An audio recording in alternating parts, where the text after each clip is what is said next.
Welcome to our channel. Today we how to register with Bill.com for vendor payments tied to insurance claims, detailed guide step by step clearly.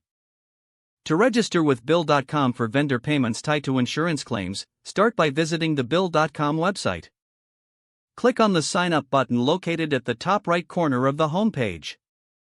You will be directed to a registration form. Fill in your business name in the designated field. Provide your email address, ensuring it's one you have access to. Create a secure password that meets the requirements outlined on the form. Click on the Get Started button to proceed. Check your email for a verification message from Bill.com. Open the email and click on the verification link to confirm your account. Return to the Bill.com website and log in using your email and password. Once logged in, navigate to the Settings tab on your dashboard. Select Billing from the drop-down menu.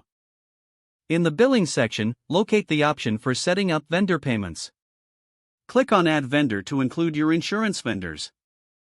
Fill out the vendor's information as prompted, including the name, email, and any relevant. If necessary, upload any required documentation related to the vendor. After entering all the details, click Save to add the vendor to your account. To initiate a payment, go back to your dashboard. Select the vendor from your list and choose the amount you wish to pay. Review the payment details, ensuring everything is accurate. Once verified, click on Submit Payment to finalize the transaction. You will receive a confirmation notification once the payment has been processed. Repeat this process for any additional vendors tied to your insurance claims as needed. Ensure you regularly check your account for updates and notifications related to your payments.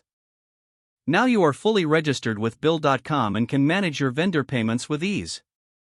If the page does not load, refresh the browser or try again in a private or incognito window. Make sure you are using the correct email address, then retype it carefully to avoid small typos. If your password is not accepted, use the Reset option and create a new strong password you can remember. Don't forget to like this video and subscribe to our channel for more step-by-step tech guides.